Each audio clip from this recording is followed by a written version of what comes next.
빛과 어둠, 명암이 늘 교차하는 이 세상 요지경입니다. 잠깐 잘 나간다고, 잠깐 마음이 밝아졌다고, 아니에요. 못 나갈 때가 반드시 옵니다. 또 어두워질 때가 있는 거예요. 하루를 보면 알잖아요. 아침에 빛이 비쳤다가 해와 같이 밝아졌다가 땅거미가 지고 저녁 어둠이 지는 것. 하루 속에 빛과 어둠, 하나님의 구원 계시를 다 담아 놓은 거예요. 하나님은 어둠 안 좋아하세요. 빛을 좋아하세요. 빛과 어둠을 반드시 구별하고 분리하고 나누는 것이 하나님의 뜻입니다. 천상은 하나님이 계신 곳 아닙니까? 하늘나라. 어둠이 조금도 없는 영원한 영광의 빛으로 충만한 나라입니다. 하늘의 영광 중에 계신 주님이 지상의 성도들, 우리는 빛과 어둠이 교차하잖아요. 그런 우리들에게 주시는 좋은 선물 중에 하나가 천상의 기쁨이에요. 이것은 능력으로서 주시는, 구하는 자에게 은사로 선물로 주시는 천상의 기쁨이에요. 이것은 상황이 거꾸로 돌아가는데도 기쁜 거야.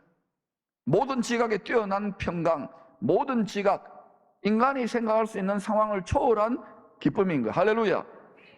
이 심령이 지켜지면 거기서 기적이 일어나요. 그걸 우리는 영권이 풀어진 상태라고 하는 거예요. 근데 보통은 자기 육신과 환경, 세상에 묶여버려요. 우리의 의식이. 이걸 뛰어넘기가 쉽지 않지만 이것을 말씀대로 순종하여 지름길로 돌파해 나갈 수 있기를 축원합니다.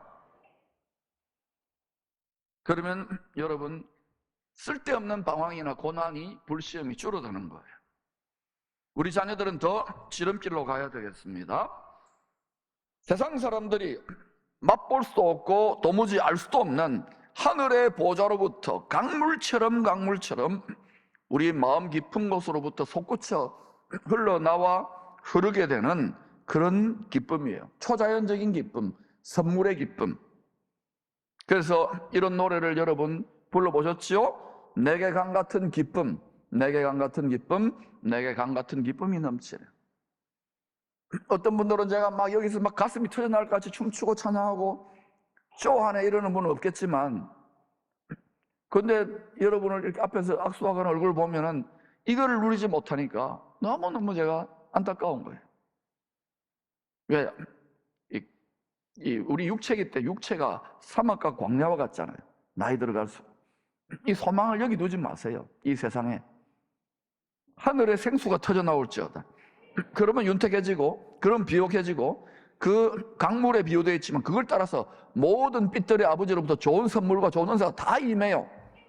건강이 필요한 분, 지혜가 필요한 분, 지식이 필요한 분, 도움이 필요한 분, 물질이 다 하나님이 주셔요. 육체의 생각을 따라 살기 때문에 자식인데도 왼수같이 되는 거예요. 하나님 아버지 속을 엄청나게 썩이게 돼 있어요, 우리가. 왜? 이 세상은 속임수예요. 어두운 세상에서 일평생 자기 십자가를 지고 복음의 빛을 전했던 설교의 황제 스펄전 목사님은 때때로 우울증으로 자기 서재를 기어다니기도 했답니다. 이런 위대한 설교의 황제가 왜 그럴까요? 어둠의 영들에게는, 어둠의 이 공중에 있습니다. 어둠의 영들에게는 이분의 불빛을 반드시 꺼뜨려야 되는 거예요. 그래서 더 심하게 위협이 되는 빛의 전사였기 때문에, 계속 이기기 때문에 영적 공격을 더 집중적으로 받았던 것 같습니다. 수많은 하나님의 종들의, 위대하게 쓰임받은 종들의 간증을 보면 다 그런 전쟁을 반드시 통과해요. 이 영적 전쟁 없이 뭐 믿음의 대가가 되겠다, 영권 있고 물건이 터져 나온다, 그거는 거짓말이에요. 하나님은 대가를 지불하게 만들어 놓으셔. 그걸 통해서 옥석을 가려내십니다. 알곡과 죽정이를 가려냈어요. 보통은 시험과 고난, 십자가 앞에 다 돌아서요. 그러면 안 돼요. 방황하지 말고 지름길로 쑥 들어가시기를 축원합니다. 그럼에도 이 스펄전 목사님이 달려갈 길을 잘 마치고 일평생 승리할 수 있었던 능력의 비밀이 있습니다. 여러 가지 있겠지만 그 중에 하나를 제가 책에서 발췌해서 소개해 드릴게요. 살아 숨을 쉬는 동안 나의 혀로는 계속 주님께 찬양의 제사를 드릴 것이다. 여러분 같이 읽어봅시다. 시작. 내 입술의 말로 그분께 일평생 희생의 제물을 드릴 것이다.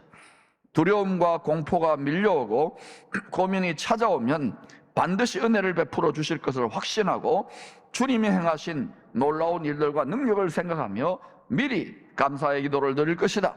나는 주님의 손에 공의가 있고 그분이 하시는 모든 일이 진실하다는 사실을 누구보다도 잘 알기에 어떠한 어려움이 닥치더라도 열정적으로 주님을 찬양할 것이다. 보통은 어려움이 닥치면 입이 딱 다물어져요.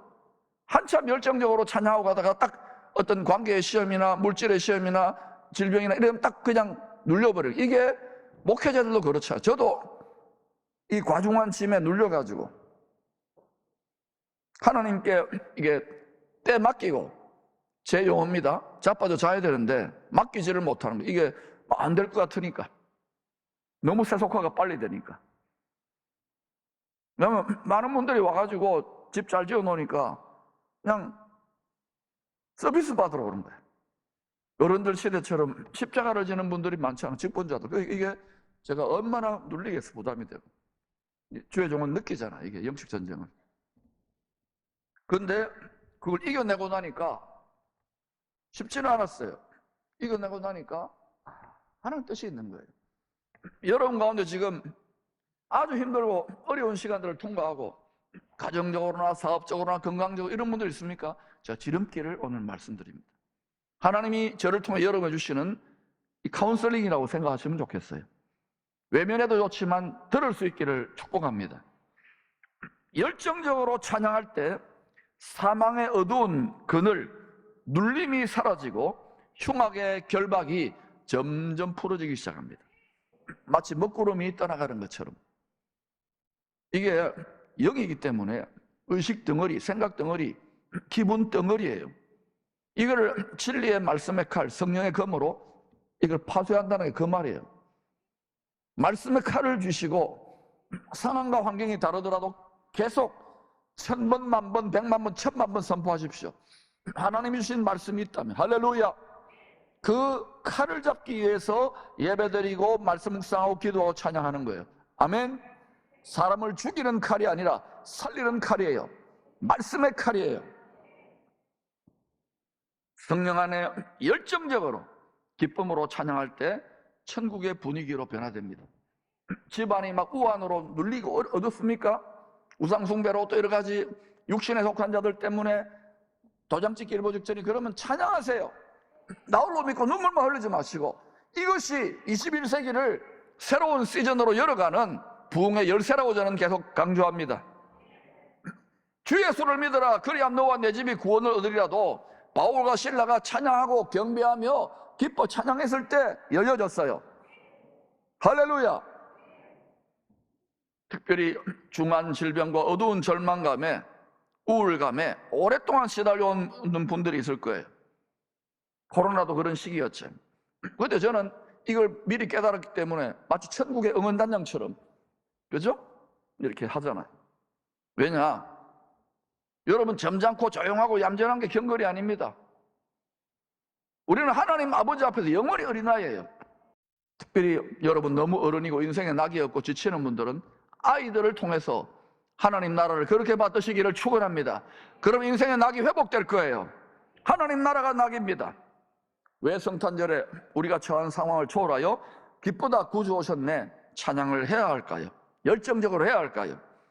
그것은 사망의 그늘진 땅에 참 빛이신 한 아기가 구세주로 태어났었기 때문입니다. 사망이 우는 사자처럼 삼킬 자를 찾아다니고 있는 세상이에요. 방심하면 안 돼요. 그 사람은 멀쩡해서 속을 삼켜버리죠. 영혼을 팔게 만들잖아요. 천하만국과 영광을 주더라도 우리 영혼을 팔아서는 안 됩니다. 오래전부터 선지자들이 했던 예언대로 이 아기가 태어난 거예요. 특히 이사야서 9장에서는 흑암에 행하던 큰 행하던 백성이 큰 빛을 보았다고 합니다. 처녀의 몸에서 태어난 한 아기가 평강의 왕, 전능하신 하나님, 영존하시는 아버지라고 증거합니다.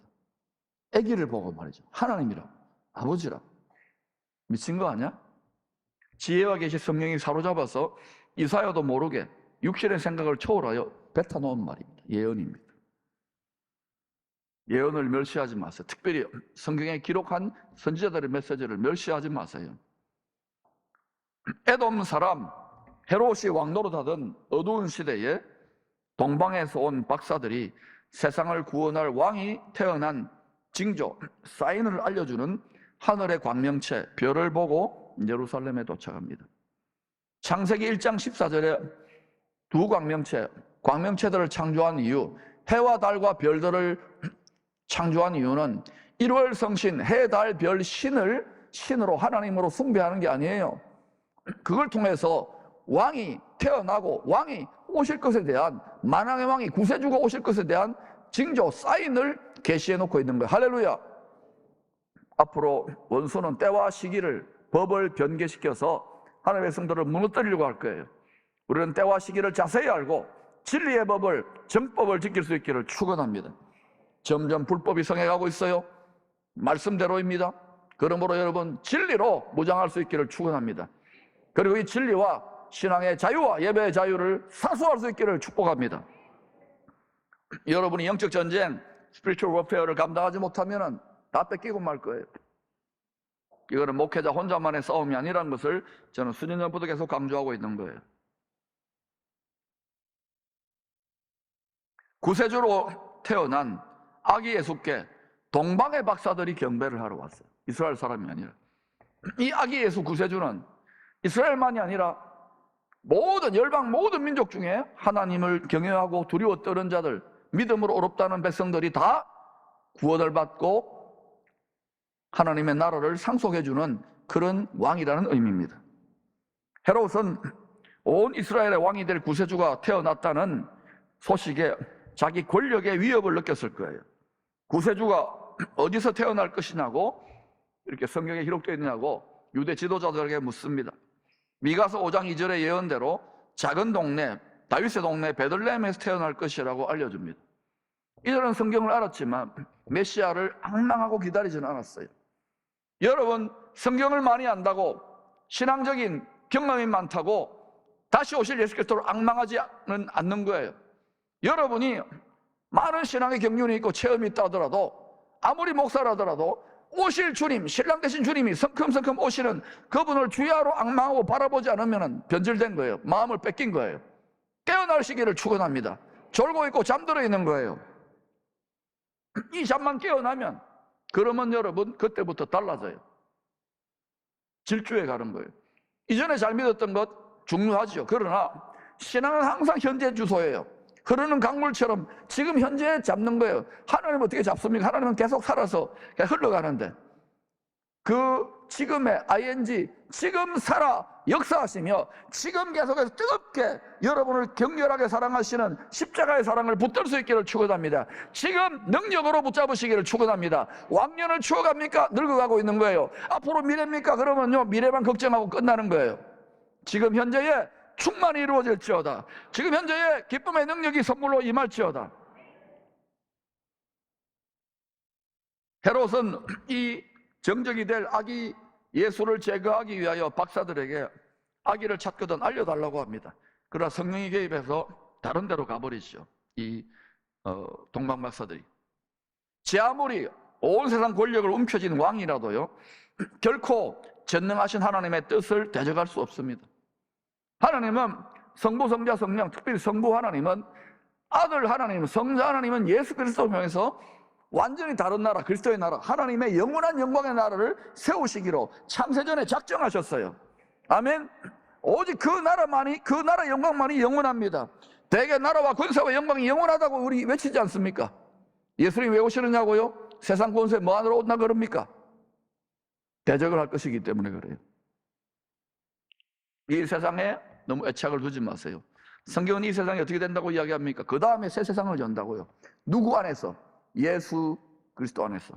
이 진리를 굳게 붙잡고 이 민족이 이 시즌에 열방을 축복하는 제사장 나라처럼 쓰임받기를 축원합니다. 그 다음에는 이스라엘이 고생했으니까 하나님이 그 남은 자들을 통해 돌려주시겠죠. 이것이 우리 민족의 분깃이 되기를 축복합니다. 여러분, 장차 성경대로 수없이 예언해 놓고 있습니다.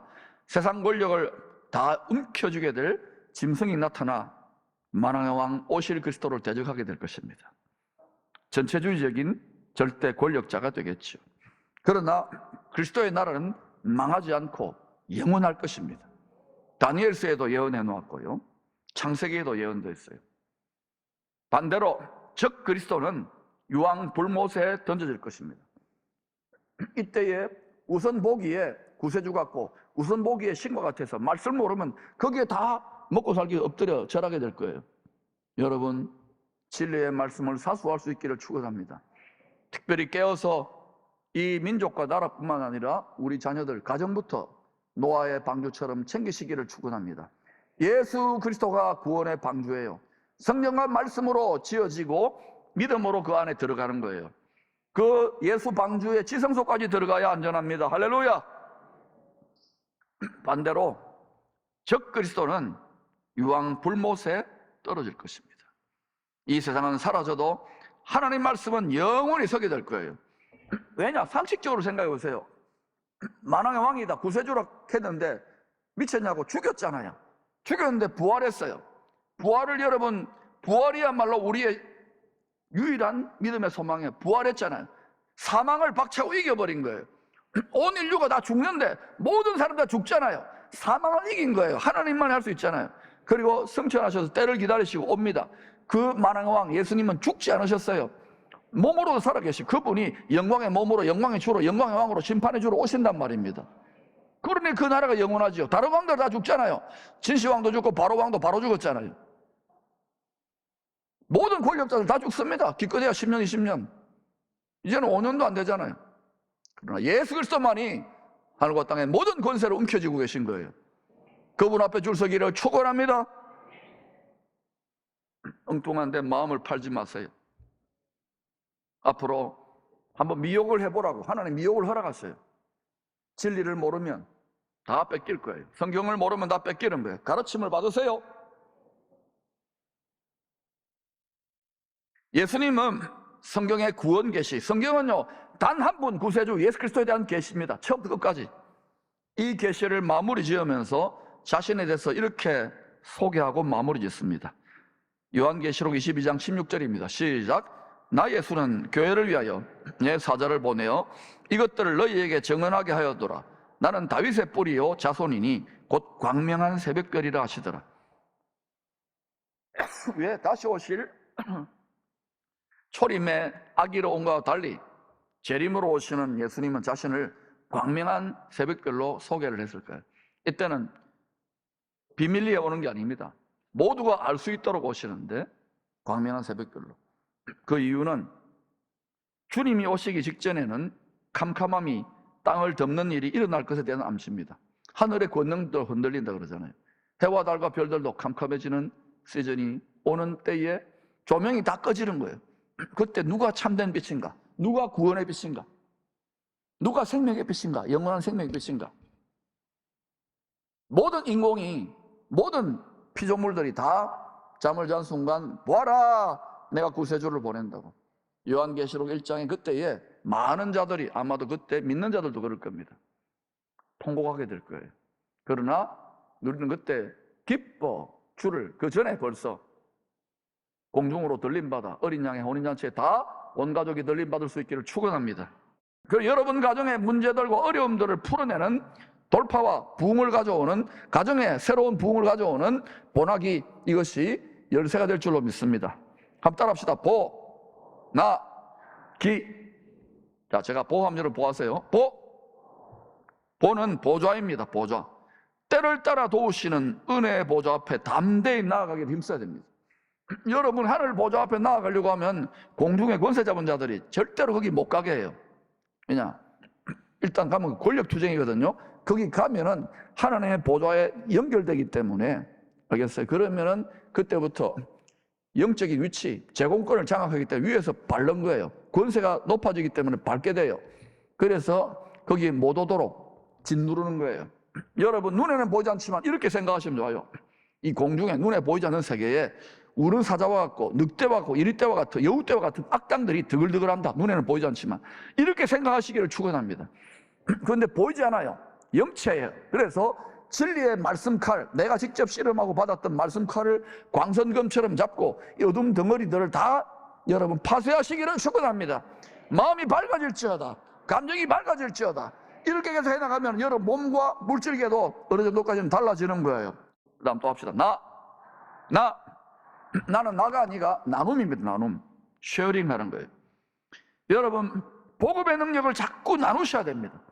예수 그리스도의 복음 안에는 사람을 바꾸고 세상을 바꾸는 권능이, 다이너마이트 같은 폭발력이 있단 말입니다. 근데 여러분, 이렇게 세상이 좀 풍요로워지고 이러니까요, 옛날 우리 어른들, 가난하고 헐벗을 때 어른들보다도 입 다 다물었어요. 여러분, 수천 명 성도들 있지만 복음을 진짜 빵빵하고 입대포를 쏩니까? 다들 먹고 살기 힘들고 괴로우니까. 여러분, 먹고 살기 힘들고 문제는, 인생의 문제는 끝없이 있어요. 자식 키워야 되고 부부 싸움해야 되고 이런 거 저런 거 알콩도 앓고 건강 지켜야 되고 이런 끝없이 있다고요.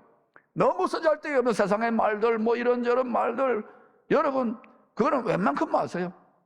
그거 많이 줄이시고, 쓰잘데기 없는 말들이에요. 그거 안 할 수는 없겠지만 그거 좀 줄이시고, 이제는 무엇으로 수다 떠야 됩니까? 예수다를 뜨시기를 바랍니다. 예수님의 수다 뜨세요. 예수님 자랑하세요. 자랑할 게 없으면 뭐 예수님 말씀을 자랑하든지 뭐든 자랑하세요. 말씀을 먹고 성령으로 말씀 충만하지 않고 어떻게 하나님 말씀을 우리가 순종합니까? 하나님 뜻에 복종합니까? 우리 마음대로, 우리 뜻대로, 우리 뜻을 관찰하라고 비나이다. 이거는 종교예요, 종교. 신앙이 성숙하면 하나님의 소원, 하나님의 뜻을 구할 때에 이 세상의 필요는 다 더해 주시는 거예요. 이 마음이 합하게 될 때에 각자의 사명을 따라 형통하게 하시는 거예요. 자꾸 딴짓하니까 하나님이 주시고 싶어도 못 주시잖아요. 지금이야말로 기회라니까요. 우리 민족에게 교회의 기회라니까요. 그럼 이 기회를 살리세요. 만복거를 하나님께 잘 보이세요. 그분이 우리의 고객이고 그분이 우리의 왕입니다. 왕을, 고객을 감동시키세요. 성도들이 다 복음의 구경거리 되어버렸어요. 방관자가 되어버렸어요. 복음의 주인공이 되도록 복음을 나눌 기회를 더 많이 드리는 겁니다. 간증도 그런 취지로 하는 거예요. 여러분이 처음에 나눌 때는 별 자랑이 안 될 건 자꾸 하다 보면요, 사람은 말하기를 좋아해요. 저보고 얼마나 말 잘하기를 좋아합니까? 자꾸 말하면 기뻐져요. 여러분, 저는 강단에서 말하잖아요. 여러분 가서 막 뜯으세요. 가서 설교를 더 길게 하세요. 막 뜯으세요. 아멘 안 해요? 아니, 저는 짧게 할게요. 여러분 집에 가서 막 하라고요. 친구들한테 가서 야 너무 좋다 하는 기회를 주십니다. 기쁨이 폭발할지어다. 세 번째, 기입니다. 기. 따라합시다. 기는 기쁨이에요. 이 세상에서 좋은 일, 즐거운 일 있을 때 기뻐하는 누구나 다 해요. 세상에 노래 부르고 콘서트장 다 그 기쁨이 없어요. 그거 돈 주고, 비싼 돈 주고 사러 가잖아요. 그러나 여러분, 빛의 자녀들은요, 때로는 불시험 속에서도, 때로는 십자가를 지는 같은 고생 속에서도, 심지어 스데반 같은 자, 바울 같은 자는 순교를 앞두고도 하늘의 천상의 기쁨을 다운로딩 받아 기뻐했어요. 우리의 기쁨이 그저 그냥 우리 건강하고 등 따시고 배부르고 형통하고 이럴 때만 기뻐한다면 유치한 기쁨이고 세상 사람들이 그것밖에 안 되느냐고 또 우리를 찔러댈 거예요.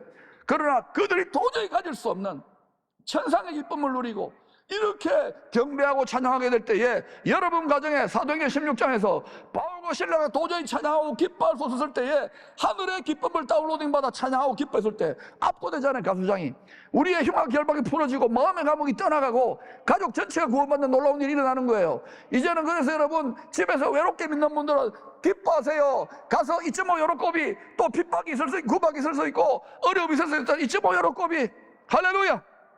이것이 새 시대에 부흥을 여는 키인 줄로 믿습니다.